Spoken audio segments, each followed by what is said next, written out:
Hi everyone, welcome to episode 2 of Tiger Report. I'm Caroline. And I'm Will, and I lost a bet.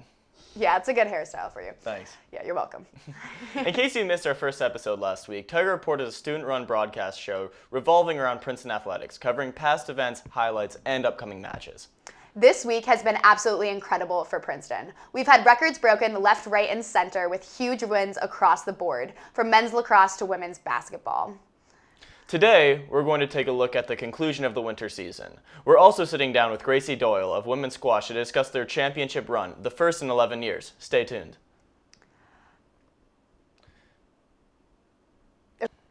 This has been a great week for Tiger Athletics. First off, huge congrats to the women's swim team who took home the Ivy Championship last week. The entire team made contributions, led by triple winners Nikki Venema and Ellie Marquand. This Ivy win is the Tigers' 23rd overall team title, the 501st for the university. Women's hockey swept through the weekend, taking down Brown and Yale and securing their spot as the second seed in the ECAC Hockey League playoffs, which begin here in Princeton on Friday.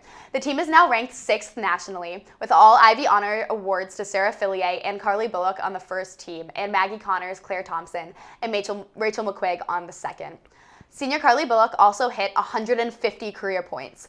Along with the rest of the team, she'll head into the tournament looking to go very far in the postseason.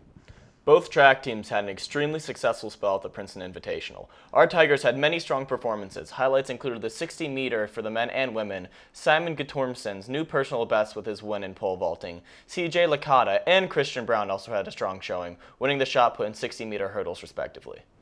The lacrosse teams also had a killer start to the season. The Tiger men took down Virginia, the defending national champions, on Saturday. They were initially unranked headed into the season, but their dominating performance so far has skyrocketed them up to a number 8 national ranking with a 3-0 record. As always, they were led by senior Michael Sowers, who was named the U.S. Lacrosse Player of the Week in addition to the Ivy Player of the Week. However, these wins have proven the strength of the entire team. The talent is everywhere. Goalie Eric Peters had 16 huge saves, and midfielder Chris Brown hit 100 career points. Every episode, we'll be naming our choice for Team of the Week. And with that win over Virginia, our first team is men's lacrosse. Women's lacrosse is also doing great. The women fell to Virginia at home, but came back to beat Villanova this past Tuesday. Freshman Grace Tuckus had 6 goals in that game. The ranking dropped to number 13 nationally, but they're looking to rebound this weekend when they begin Ivy play. Let's take a look at our basketball teams as their season begins to wrap up. First, the men. They split their Ivy League games this weekend, losing to Harvard by a single point on Friday, 60-61, before going on to beat Dartmouth later. Jalen Llewellyn's fiery performance led the team by scoring 21 points on 7-15 shooting. With this, the Tigers built up a large lead during the first half and were able to hang on for a fantastic victory. These results place Princeton in a tie with Harvard for second place in the Ivy League as of now. And on the women's side, the Tigers have been dominant. They've played 3 games over the past week, defeating Harvard, Dartmouth, and Penn by an average of nearly 30 points. Bella Allery led the team over Harvard with 18 points on 8 of 13 shooting, with Taylor Bauer grabbing 7 rebounds. These victories improved the Tigers' overall record to 22-1 with an 18-game winning streak. Princeton is now ranked number 23 in the nation. Women's squash is coming off an amazing season, finishing with the second place showing at the CSA Championship. This is their first championship appearance in 11 years. The team is packed with talent, including Ivy League Rookie of the Year Caroline Spar. Though the team concluded with that championship, the Tigers will head to Penn in March for the individual tournament. We're sitting down with junior Gracie Doyle to ask about the season, some of her standout moments, and details about the team. We're here with junior squash player Gracie Doyle. Thanks for being here, Gracie. Thanks for having me. So right off the bat, you guys just came off of an amazing championship placement, second overall. Can you guys tell us a little bit about that? Yeah, so we were super psyched. It was a really fun weekend. We went into the weekend feeling super good, super excited.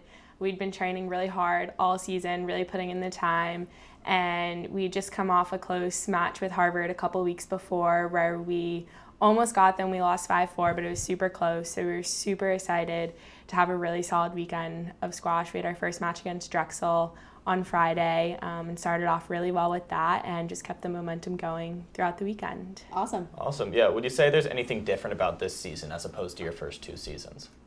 I think definitely as a junior, the more you kind of get used to the program and get used to balancing academics and athletics and everything, you definitely get a little bit more comfortable with everything. But I think in terms of, so that's just from a junior perspective, but I think in terms of the team, I think obviously every year the team changes when you have seniors graduating and everything and new freshmen, but this year, every year has been absolutely incredible with these girls, but this year was something was definitely special about it. It was super fun. Everyone was training so hard. We all really had that winning mindset the entire season. Not to say we totally have had that every season, but this season we were just really gunning for it and we knew we could do really well. So we were really trying to really train with that in mind every single day we came down to practice, and I think that made all the difference. Awesome. I mean, so speaking sort of that team camaraderie aspect, do you guys have some sort of pre-match ritual, kind of superstitions, things like that? Yeah, for sure. So for our home matches, we always have a dance party in the locker room before, which is super fun. Some usual songs, and then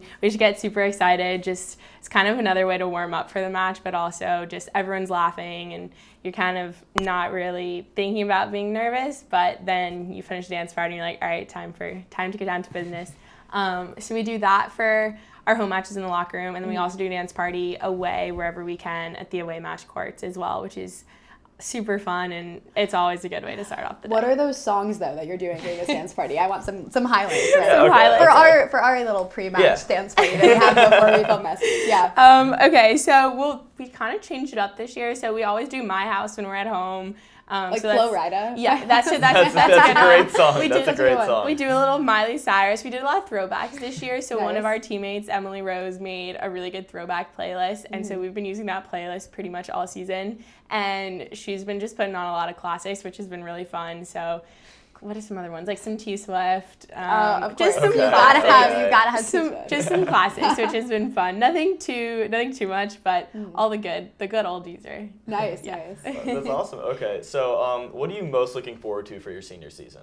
Oh gosh, what am I most looking forward to? Well, first of all, I can't even believe I'm already a senior. It's gone by so fast, but I think next year we're gunning for it again. We think we can we know we can win it next year, and we're going to be training so hard every day to get there. So I'm super excited just for another great year with all the girls on the team, but also to really have that mindset of, okay, we are training with the intention of knowing that we can be national champions if we really put our minds to it and if we really show up to practice every single day. And that starts from the first match of the season all the way through the last, the first practice of the season all the way through the last. So I think getting another year with the girls and Gail and Heesh and Neil and all our coaches, I think, that's a lot to look forward to. Forward to, yeah, for sure. I mean, so this is one last question right before we hop into this silly little game we have planned.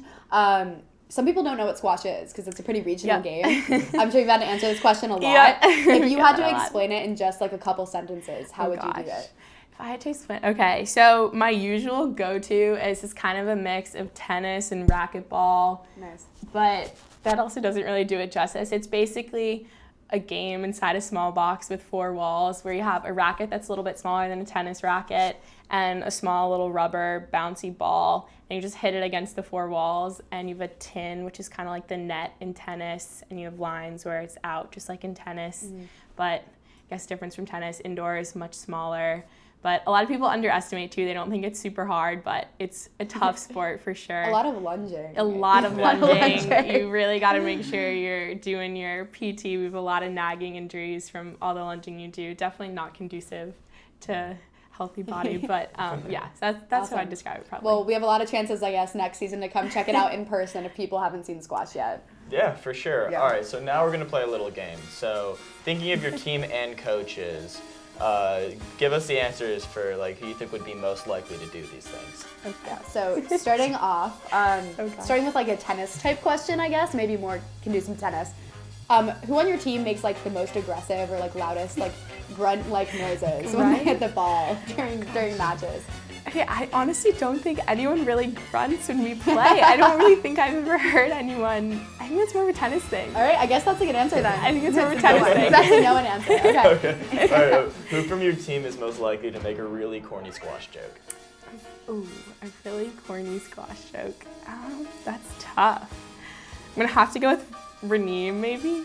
Yeah, I don't know. Reneem's always cracking jokes. She can pull it off too. So if she made a corny one, people would still laugh. So probably Reneem. Probably her. Okay, what about someone most likely to make like a very long motivational speech before you play? Is there anyone like that?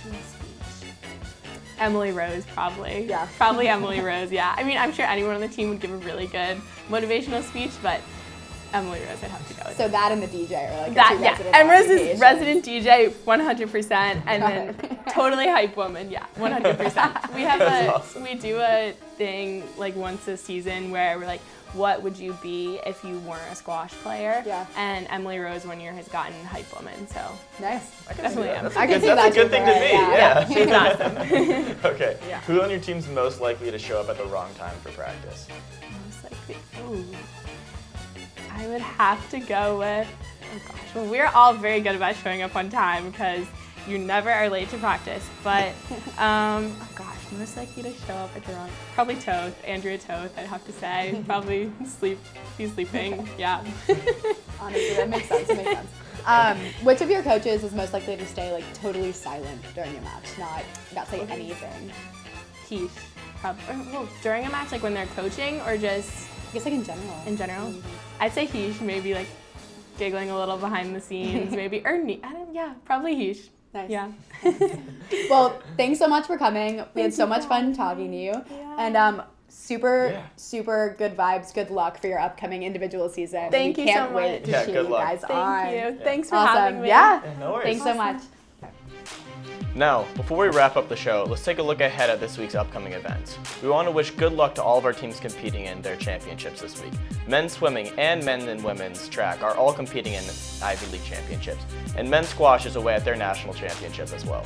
Here in Princeton, there are a ton of chances to come cheer on the Tigers. On Friday and Saturday, women's hockey plays at 3 p.m. in Baker Rink in the first round of the ECAC playoffs.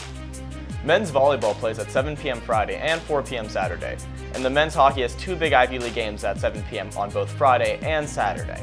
Women's basketball is here at home as well, with their Ivy League play continuing at 6 p.m. Friday and 5 p.m. Saturday. Men's lacrosse hopes to continue their winning streak as they take on Johns Hopkins Saturday at 1 p.m. Also come check out women's water polo Friday night and men's tennis Saturday afternoon. Now, we're going to bribe you guys to come to the men's lacrosse game Saturday afternoon and women's basketball game Saturday night. I'll be at both games looking out for the most enthusiastic fans. At both, we'll pick the TigerReport Fans of the Week and give them some special prizes like this 500th celebration t-shirt. We can't wait to see you guys this weekend cheering on the Tigers. Thanks for watching. We'll see you guys next week. Go Tigers!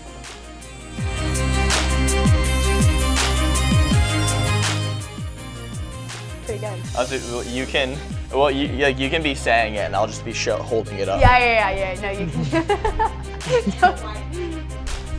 Aggressive. Like, do it very aggressively.